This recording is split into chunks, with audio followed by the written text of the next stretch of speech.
Welcome to Hey, It's Carly Rae's Book Club. This is Book Hour, where authors will talk their latest novels, reveal their writing process, and tell us what inspired them to write. I'm your host, Carly Rae.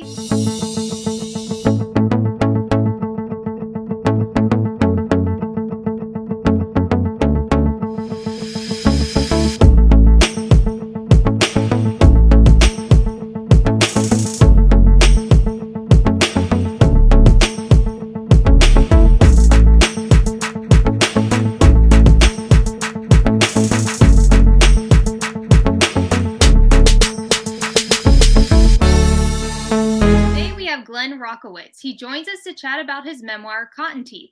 Cotton Teeth is centered around two pivotal times in Glenn's life. The first is when he faced a terminal cancer diagnosis along with his father at 28 years old, and the second is when he was sexually assaulted during an all-boys summer camp. We'll find out how Glenn was able to put such traumatizing times in his life into words and find out how he was able to overcome it. We'll dive in right after this.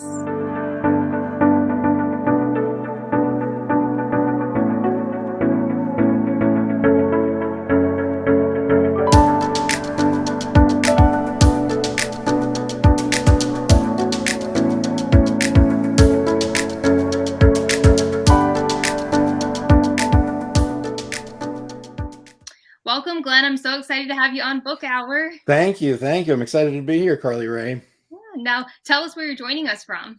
I am joining us from a virtual living room in Seattle, Washington. Yes, and my living room looks nothing like this, but I really, really like it. I might just stay here after the whole thing taping is done. There you go. Well, the background is gorgeous. I love the piano too. Do you play piano? Thank you. I don't. I can play, the basic chopsticks and that kind of thing, but it looks really like esteemed. I feel good. Yeah, it's all about the aesthetics. Exactly. It's all the representation, because when the camera goes down and you see that I'm in prison, then it's like not as cool. So Well, Cotton Teeth is a memoir based on your own life. Tell viewers more about it without giving away too many spoilers. okay. So basically, the nutshell is when I was 28 years old, so probably 10 years older than you are now, like that. Flattering. How old are you? I shouldn't ask. Anyway, so when I was 28 years old, my wife was 8.5 months pregnant. I was diagnosed with stage 4 non-Hodgkin's lymphoma. And at the time, survival rates were not so amazing. And at the time, they found it very late in the game. I had seen a bunch of different doctors. And by the time a doctor took me seriously as a young person who was tired all the time, my doctor was giving me 3 months at best. And my son was 2 weeks away from being born, my only child. And so I decided not to tell my wife, because I didn't want her to freak out and stress out in the last 2 weeks of pregnancy. Instead, I told my father. I went to Boston, told my father, and my father was just totally devastated.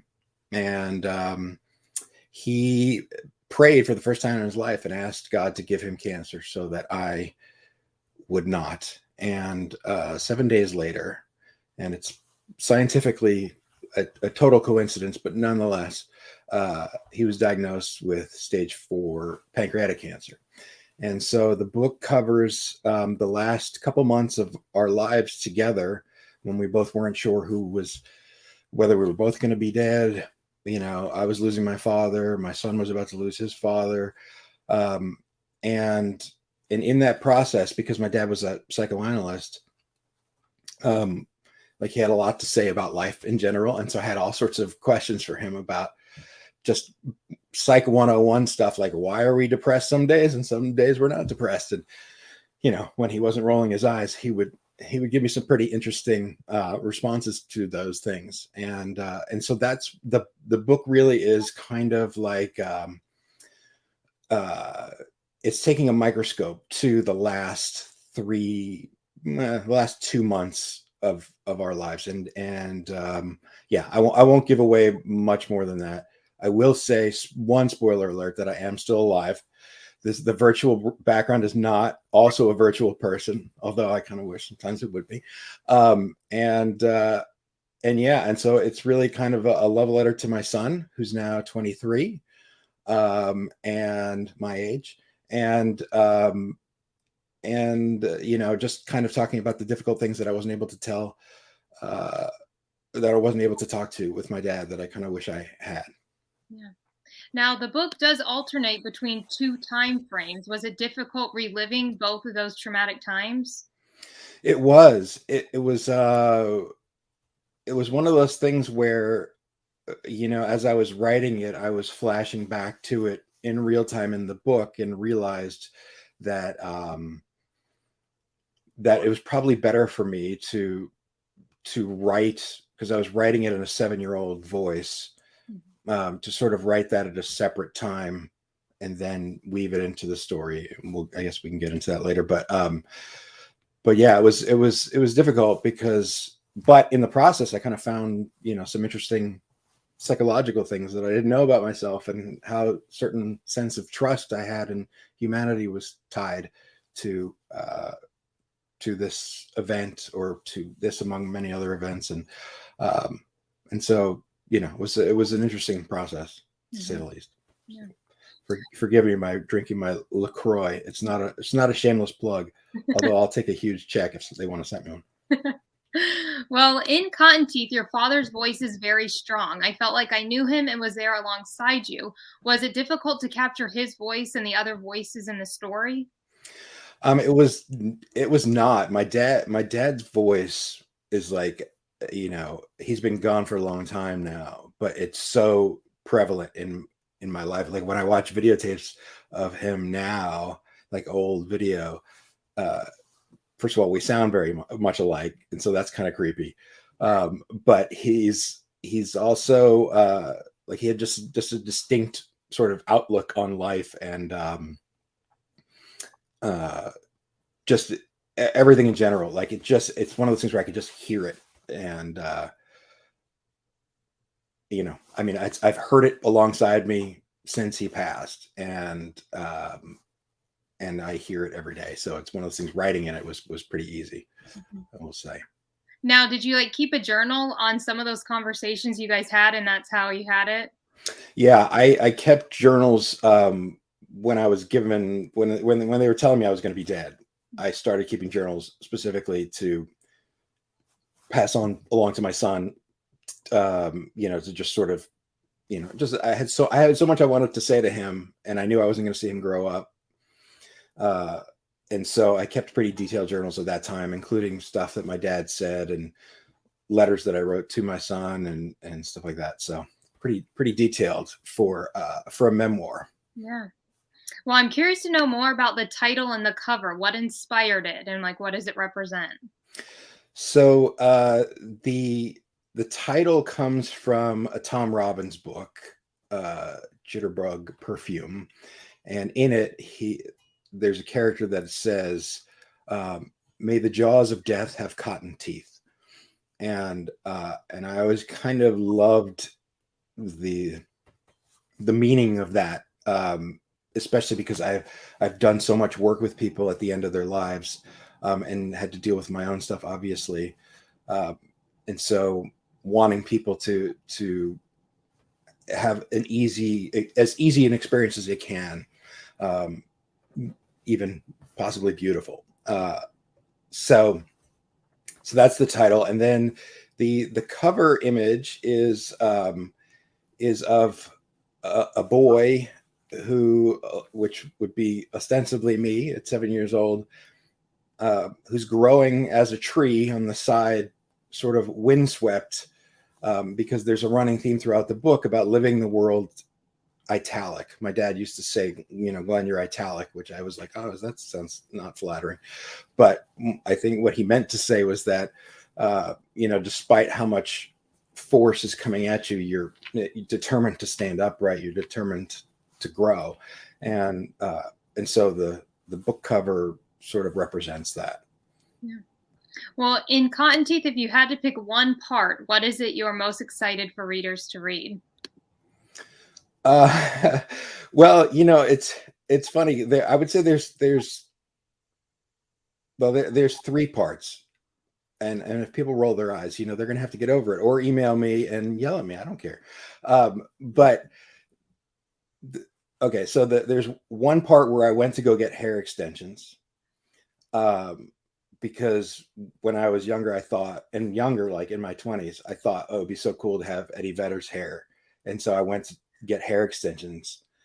And that experience was so humiliating and horrible that I think it's funny to read about.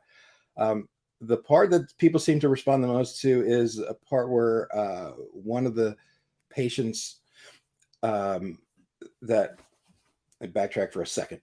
I used to have an organization in New York that brought comedians to perform in the homes of people who were terminally ill. We would do stand up. So we would recreate a comedy club. We bring in 3 comedians and an actor playing a waiter and an actor playing a heckler. And we would set up a comedy club in their living rooms. And these were people who were homebound with AIDS or cancer. And one of the patients that I became very close to over that process said to me, there's stuff I want to say to my family that I just don't feel like I could say. So will you say those things at my funeral? And I was like, ooh. But I agreed to do it. And it's kind of a cringy scene, but it's also kind of great. It's kind of one of those things that you wish you could do in your life. So those would be the 2. And then the third one would be the letter I wrote to my son, because I do think it's kind of like encapsulates my whole attitude towards life all in one. Yeah, I will say that the second one was powerful, where you went to the funeral and you read that. Yeah, that was one of the ones that stayed with me. Oh, thank you. Yeah. In a good way, hopefully. Yeah, I thought it was like brave. I was like, wow, you were able to go and do that for him, what he couldn't do for himself. Yeah. Now, at the end of the book, you give readers a recap of what happened in present day to these people in your book. Was it tough having to learn about people from your past who contributed to those traumatic times in your life? It was, but it was oddly satisfying in a way too, because I got to reconnect with these kids that I hadn't seen in 40 years. Mm-hmm. And so to catch up on their lives and hear about them, and then to have the sort of validation of hearing their experience and mine, because for so long I thought, my brain has probably just created these memories or created an exaggerated version of these memories, but it turns out they were worse than I remember it. But it created a bond with us now as adults, which was kind of a nice, side effect of all of this, I suppose. And then I don't want to give away the spoiler, but one of the characters has a pretty significant update when I sat down to write the epilogue, literally sitting in a coffee shop, sitting down to do this, and I get an email from a friend who's like,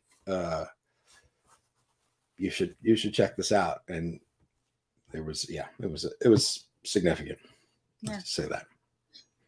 Well, what is it you hope readers take away from your memoir? I hope for one thing, if you're young and you don't feel well, trust your gut. Mm-hmm. And if doctors say you're too young to be sick, just keep going, find out, get answers to your questions. And I think the overarching sort of theme of the book is really to underscore the beautiful part about life, and that when things can be so horrific and so rough, in a strange way, as hard as it is, getting through it, surviving it, makes everything strangely, like, so much, I guess it's not that strange, but so much better,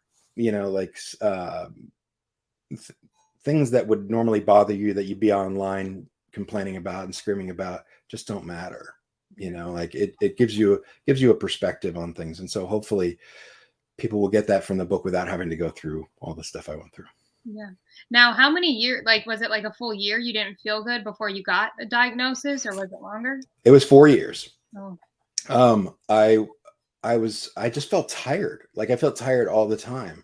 And it wasn't that strange because, I was originally writing for Saturday Night Live. And so that job is like an 18-hour a day job. And so that wasn't unusual. But then writing, and then working full time, several different jobs it made sense that I was tired. I was young and I was tired, and so every doctor was like, "You're fine, you're fine, you're fine," and no one ever bothered to look any further than that. But I was like, God, I'm like, it's different than just being tired. It's so, but that was my only symptom, so I didn't worry too much about it because enough doctors said, "Hey, you're good," you know.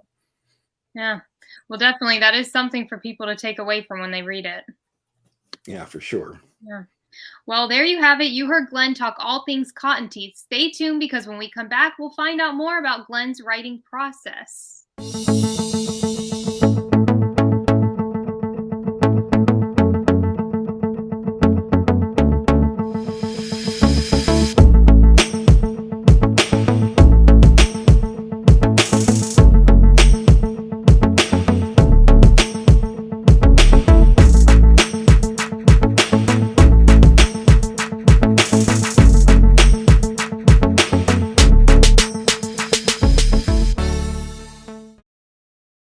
Welcome back to Book Hour. I'm your host, Carly Rae, here with Glenn Rockowitz. Now, Glenn, Cotton Teeth was named one of the best books from Kirkus. Tell us, how long did it take you to write it?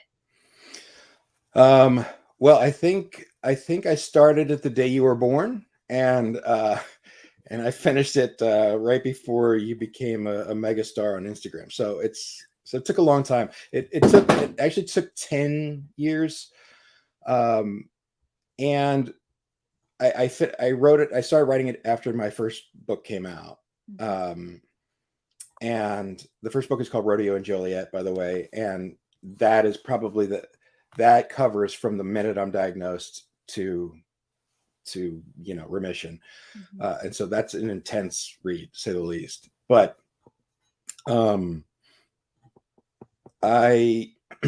but after that point, I started writing this book to kind of like zone in on my experience with my father. And it took probably about 5 years to write. And normally it would never take me that long. I used to write 2 pages a day every day. I would put a little, I bought a stamp with a number 2 on it, and I put it on every day of the week, and I crossed it off for every 2 pages. Whether those pages were good or garbage, it didn't really matter. I just had to get those 2 pages out, because if you do that, usually within 6 months, you have a book. And I don't know whether it's a good book, but it's a book, and that's the hardest part of the writing, and so getting it down. And so I finished it fairly quickly, but it just wasn't right to me. Like, it just didn't feel right to me. So I played around with it for a long, long, long time. And then I found, and we had this experience that sort of convinced me to take a different angle in the book. So I rewrote the book. I rewrote the books about 4 times, like entire page 1 rewrites, not like edits, but like full rewrites.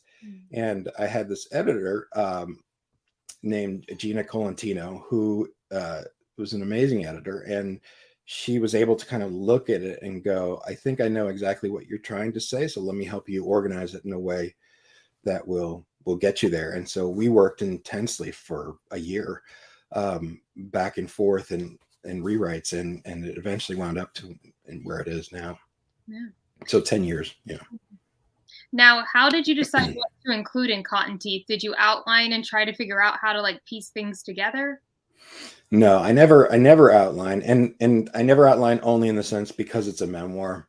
I think if I was writing fiction, of course I would outline, it would make sense, but it's my life, and I kind of knew what the rough time frame that I wanted to cover would be.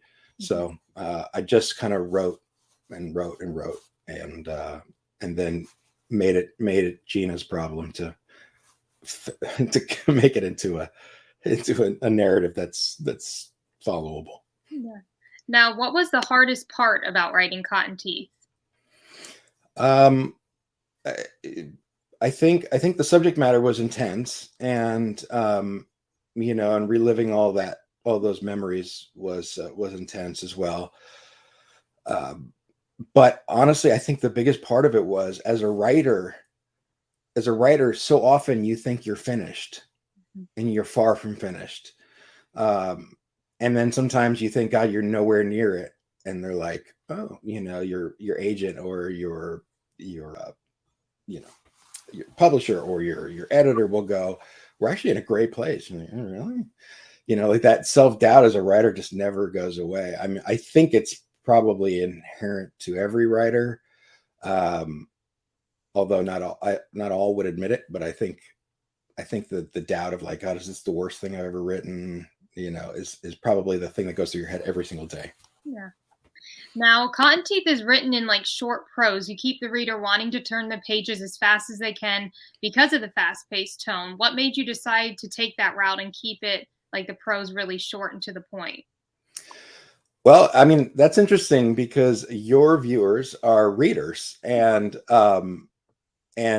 so for them, it's not a daunting thing to look at a 500-page book and like it's in many ways they're like, oh, that's incredible. But most of the people that I know, especially comedians and people in advertising, and like just especially guys, I will say, they just don't have the patience. And so I'm a fan of concision, and so I felt like instead of saying things in 1,000 words, I could say them in 100 words, and just really hone those words, and then make those chapters super brief, so that especially for non-readers, which is what I hear from a lot of people. Like, I never read a whole book. I have one of my good friends, like the only book I ever read was a manual for one of my audio things. And I was like, that's nothing to be proud of. I wouldn't tell anybody that.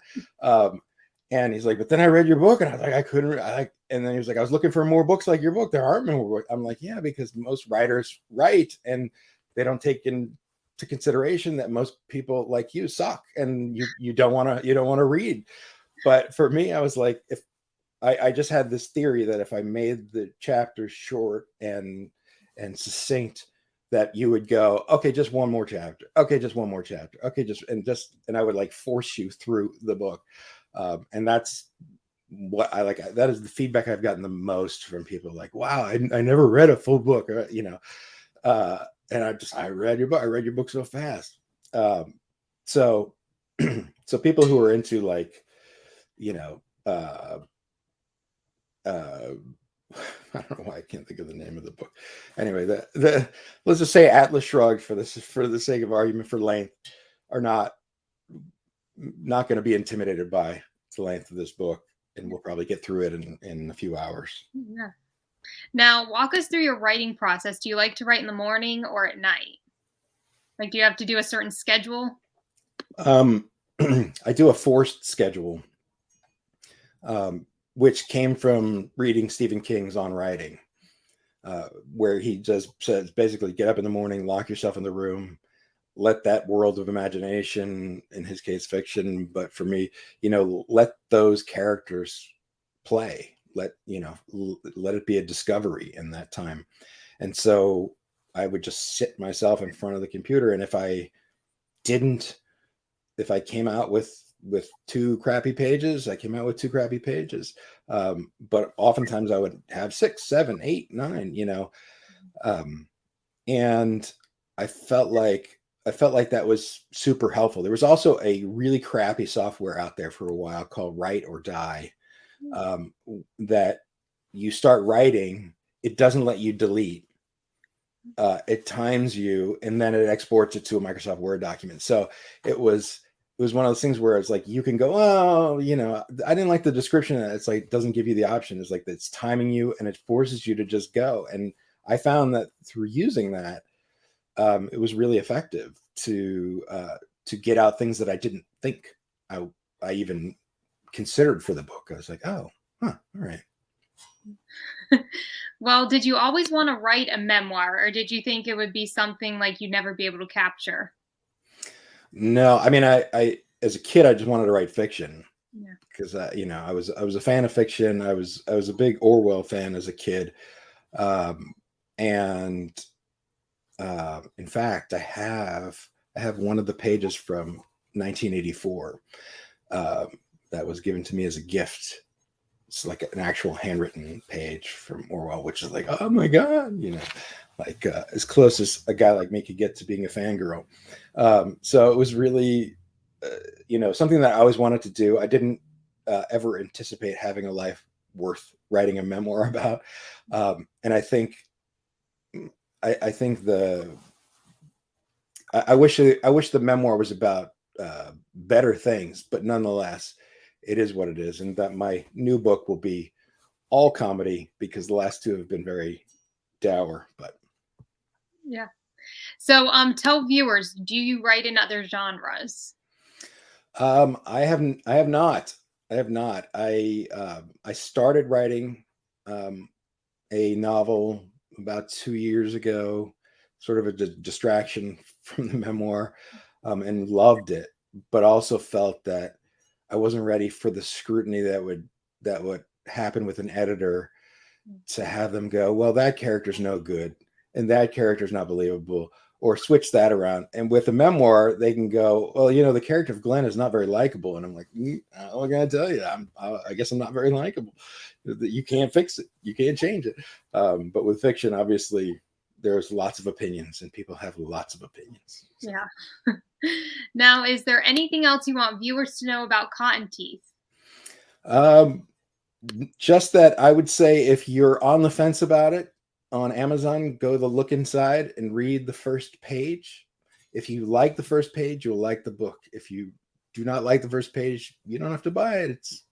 It's that simple. You'll know right away whether my writing style is something you like or not, because it's definitely different than a lot of writing styles. Yeah.